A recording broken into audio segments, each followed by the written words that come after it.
Friends, welcome back to my channel. तो आज की इस वीडियो में मैं आपके साथ शेयर करने वाली हूँ 2026 का सबसे फास्ट न्यू मून जो कि 11 जनवरी को आ रहा है। उस दिन हमें क्या रिचुअल्स करना चाहिए, कैसे करना चाहिए और कब करना चाहिए, हम सब के बारे में डिटेल्स में डिस्कशन करेंगे। तो पहले भी मैंने आपके साथ बहुत सारे रिचुअल्स जो कि न्यू मून को, फुल मून को करना होता है, मैंने आपके साथ शेयर किया है। तो इस बार हम एक अलग रिचुअल्स ट्राई करेंगे जो कि हमने पहले कभी नहीं किया है। तो बहुत सारे क्लाइंट्स मुझे कंप्लेन करते थे कि मैम आप उसी दिन वीडियो बनाते हैं, हम ठीक से नहीं कर पाते हैं, इसलिए मैंने इस बार एक दिन पहले बना लिया ताकि आप प्रिपेयर रहें। क्योंकि एक्चुअली प्रॉब्लम होती है, क्योंकि मैंने टाइम निकाल कर तो बना दिया, लेकिन जो बाहर होते हैं, काम करते हैं, या फिर सबसे ज़्यादा प्रॉब्लम होती है जो कि बाहर की कंट्री में रहते हैं, क्योंकि उनका कैलेंडर तो अलग होता है। थोड़ा एक मतलब या फिर पहले या फिर एक दिन के बाद का कहाँ पर भी होता है न्यू मून, तो उन्हें प्रॉब्लम हो जाती है उस दिन की रिचुअल्स करने के लिए। तो मैंने इसलिए ही बस आज ही पहले बना लिया और अपलोड भी आज कर दूंगी। तो हम डिस्कस करते हैं कि हमें इस न्यू मून में क्या करना चाहिए। तो पहले मैंने आपसे शेयर किया था कोई वीडियो में, शायद फुल मून में या फिर कोई भी पोर्टल्स के वीडियो में, 12 के पोर्टल में या फिर न्यू मून के, फुल मून के रिचुअल्स में, कि आपको 2026 में क्या क्या चाहिए उसकी एक लिस्ट बनाइए। तो आपने अगर बनाया है, उसी रिचुअल्स को फॉलो किया है तो अच्छा है। अगर आपने नहीं बनाया है तो प्लीज़ एक वीडियो मतलब एक डिटेल्स लिस्ट बना लीजिए कि आपको 2026 में क्या क्या चाहिए। मतलब आपको फाइनेंशियली क्या चाहिए, पर्सनल लाइफ में क्या चाहिए, रिलेशनशिप में क्या चाहिए, आपको वर्क लाइफ में क्या चाहिए, हेल्थ वाइज क्या चाहिए, सब कुछ आप छोटी से छोटी चीज़ों से लेकर बड़ी से बड़ी चीज़ों की लिस्ट बना सकते हैं। कोई रेस्ट्रिक्शंस इसमें नहीं है। तो सपोज मैं आपको एक एग्जांपल दे रही हूँ कि सपोज मुझे चाहिए एक कार चाहिए, एक अपना घर चाहिए। आप ऐसे भी लिख सकते हैं कि मुझे इसी लोकेशन पर चाहिए और इसी बजट में चाहिए। सपोज कार चाहिए तो आप लिख सकते हैं कि मुझे ये कार चाहिए, इसी बजट में चाहिए और इसका कलर ऐसा होना चाहिए। सब कुछ आप डिटेल्स में लिख सकते हो। तो इससे आपको जो भी चाहिए, शायद हो सकता है एक चीज़ चाहिए, 2, 10, 12, जितने भी चीज़ आपको चाहिए। लेकिन ऐसा नहीं है कि आप 100 का लिस्ट बना लिया, ऐसा नहीं है।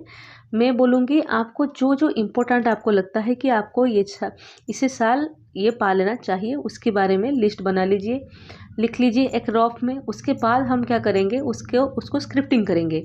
मैंने आपके साथ पहले स्क्रिप्टिंग की वीडियो भी शेयर किया है कि स्क्रिप्टिंग कैसे करते हैं। मैं आई बटन में डाल दूंगी, आप वो वीडियो भी देख सकते हैं कि हमें स्क्रिप्टिंग कैसे करना चाहिए और स्क्रिप्टिंग की बेनिफिट्स क्या है। तो हम क्या करेंगे, फुल न्यू मून के दिन रात 8 बजे के बाद हमें रेडी रहना है। 8 बजे के बाद आप एक पेपर ले लीजिए, कोई सा भी प्लेन पेपर जिसमें आप लिख सकें। प्लेन हो या फिर मतलब जो रूलिंग पेपर हो, कुछ भी हो, आप एक पेपर ले लीजिए जो कि पूरी ब्लैंक हो और आप उसमें लिख सकें। तो उसमें आपको और एक काम करना है, ब्लू कलर की पेन लेना है। बहुत सारे लोग पूछते हैं कि कौन से कलर की इंक चाहिए, तो ब्लू कलर की इंक जिसमें हो वो कलर ले लीजिए। और आपको एक काम करना है, जब भी आप लिखें तभी एक दिया या फिर कैंडल आपको आपके सामने जलाना है।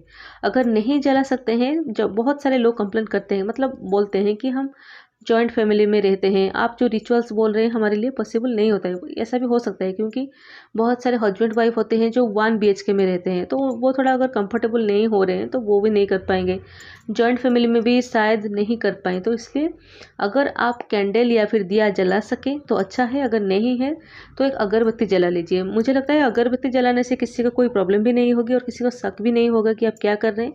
अगर नहीं हो सकता है तो छोड़ दीजिए, बस भगवान को बुला लीजिए कि मैं ये काम करने जा रही हूँ, मैं अपनी विश लिस्ट बना रही हूँ, मैं स्क्रिप्टिंग करूँगी इसके बारे में, आप बस मेरी विशेस पूरी कर देना। और एक बात आपके लिए वार्निंग है कि आप कभी भी कोई बुरे चीज़ों के लिए मैनिफेस्ट नहीं करेंगे। जैसे अगर बहुत सारे लोग होते हैं जो कि सोचते हैं कि उनका अफेयर से मुझे उनकी गर्लफ्रेंड या फिर बॉयफ्रेंड पसंद है, या फिर उनकी हस्बैंड या वाइफ मुझे पसंद है, मैं उन्हें पालूं। ऐसा आपको कभी भी नहीं करना है। कभी भी लाइफ में ऐसी विश नहीं करनी है जिससे आपकी कर्मा खराब होगी। शायद आप किसी से एक्सप्रेस ना कर पाए, लेकिन आपको पता है कि आप ये सही कर रहे हैं या फिर गलत कर रहे हैं। तो इसलिए हमेशा सही विश ही लिखना है। उसके बाद आपको क्या करना है, स्क्रिप्टिंग कैसे करेंगे। सपोज मुझे एक कार चाहिए, तो मैं लिखूंगी कि मैंने जैसे मेरे लाइफ में वो हो गया है। सपोज मैं ये लिख रही हूँ 2025 में, अपने एक दोस्त को लेटर लिख रही हूँ या फिर अपने डायरी में लिख रही हूँ कि मैंने इसी महीने में, इसी डेट में भी आप लिख सकते हो कि मैंने ये कार खरीदा। सपोज मैं एग्जांपल दे रही हूँ कि मैंने एक फॉर्च्यूनर खरीदा और जो कि वाइट कलर की है, इसकी प्राइस 52 लाख है, मैंने इसी शोरूम से लिया और मुझे बहुत ही अच्छा लग रहा है। बहुत सारे लोग खुश हुए, मेरे फैमिली वाले, मेरे फ्रेंड्स बहुत खुश हुए मेरे इस अचीवमेंट्स को देखकर। तो आपको डिस्क्राइब करके लिखना है कि आपने कैसे ख़रीदा, कैसे पैसा आपको मिला, आप कहाँ से ख़रीदे, कैसे लग रहा है, आप उसे ड्राइव कर रहे हैं या फिर आपने ड्राइवर रखा है, तो आप उसके बारे में डिटेल्स लिख सकते हैं। सपोज और एक एग्जांपल आपको दे रही हूँ कि आपको एक घर चाहिए, तो आप लिख सकते हैं कि मैंने एक 2 BHK खरीदा है या फिर एक बंगलो खरीदा है, तो इसका प्राइस इतना था, मैंने इसी एरिया में ख़रीदा, मैंने बहुत टाइम से चाहती थी कि मुझे एक ऐसा घर मिले, तो मुझे फाइनली अपना घर मिल गया और ये घर मेरे नाम पे है और इसमें ऐसे बालकोनी है, ऐसे किचन है और ऐसे ही घर का कलर है, मैंने ऐसे इंटीरियर कराया है, या फिर जो कुछ भी आप बस सोचिए और डिस्क्राइब करके उसे लिख लीजिए कि जैसे वो चीज़ आपके पास है। हेल्थ वाइज भी आप लिख सकते हैं कि सपोज आपको कोई पर्टिकुलर हेल्थ प्रॉब्लम, सपोज आपको माइग्रेन होती थी, तो आप लिखेंगे कि अब मेरी हेल्थ 100% हेल्दी है, आई एम नाउ 100% हेल्दी, अब मेरी हेल्थ बहुत अच्छी है, मैं डेली योगा करती हूँ, एक्सरसाइज करती हूँ, वॉकिंग करती हूँ, हेल्दी डाइट्स लेती हूँ, बहुत कॉन्शियस हूँ मैं अब हेल्थ के बारे में, डेली वाटर रेफर्म करके मैं पीती हूँ और अभी मेरा हेल्थ बिल्कुल परफेक्ट है। लोग मुझे मेरी हेल्दी होने के राज पूछते हैं कि आप कैसे इतने हेल्दी हो गए 2026 में। तो ऐसे करके आपको लिखना है। सपोज आपको रिलेशनशिप के बारे में लिखना है, तो रिलेशनशिप के बारे में आप लिख सकते हैं कि सपोज आपकी आपकी मतलब इन लॉज के साथ या फिर आपके हस्बैंड के साथ कोई प्रॉब्लम है, तो अब आप ऐसे लिख सकते हैं कि my relationship with my husband is very good, we are very cordial, very comfortable with each other, और मतलब जो भी लैंग्वेज में आप कंफर्टेबल हैं और आपके लाइफ में आपको वो रिलेशनशिप में जो भी चाहिए, अच्छी चीज़, बुरी चीज़ नहीं है। सपोज आप लिखेंगे कि मुझे सिर्फ उनसे पैसा चाहिए, ऐसा चाहिए, वैसा नहीं लिखना है। आपको चाहिए कि वो मेरे ज़रूरत को समझते हैं, मैं जो कहती हूँ वो समझते हैं, मैं भी उनको समझती हूँ, हमारा रिलेशनशिप बहुत अच्छा चल रहा है और हम एक दूसरे को समझते हैं, हम एक दूसरे को सपोर्ट करते हैं, हम एक दूसरे के बेस्ट फ्रेंड हैं, बेस्ट कंपेनियन है, ऐसे करके आपको लिखना है। और इन लॉज के साथ भी आप लिख सकते हैं कि मेरे इन लॉज अभी मुझे बहुत प्यार करते हैं, वो मुझे अपनी मतलब अपनी बेटी के जैसा प्यार करते हैं, या फिर जो भी आपको हम हमारी फैमिली में एक पीसफुल लाइफ जी रहे हैं, तो ऐसे करके आप लिख सकते हैं। और बहुत सारे लोग जॉब के बारे में बोलते थे, तो आप लिख सकते हैं कि मुझे आपको कैसे जॉब मिला। सपोज कभी कभी होता है कि हम ऐसा लिख देते हैं जो कि जिसमें हमें बिलीफ नहीं होता है, तो हम ऐसे लिखेंगे जिसमें कि हमें बिलीफ आ जाए। तो आप लिखेंगे कि मैं सोच रही थी कि मुझे कभी जॉब नहीं मिलेगी, लेकिन एक दिन मुझे इस कंपनी से फ़ोन आया, उन्होंने मुझे बोला कि इसी दिन इंटरव्यू है, क्या आप इंटरव्यू फेस करना चाहते हैं, तो आप लिखेंगे जैसे कि मैंने बोला हाँ मुझे इंटरव्यू देना है, तो मैंने इंटरव्यू इसी डेट को दिया। तो उनकी मैनेजर ऐसे थे, उन्होंने ऐसे कलर के शर्ट पहना था या फिर ड्रेस पहना था, मुझे ऐसे क्वेश्चंस पूछे। आप एक मन गढ़ मतलब जैसे बोलते हैं ना, इमेजिन करके स्टोरी बनाइए और आपकी इसको उस स्टोरी में लिख लीजिए। उसके बाद आपको क्या करना है, उस पेपर को फोल्ड कर दीजिए और उस आप जो भी भगवान को मानते हैं उनकी नाम आपको 108 बार जाप करनी है। उसके बाद आप क्या करेंगे, उस पेपर को आपके पिल्लो के नीचे रख दीजिए और रखकर सो जाइए।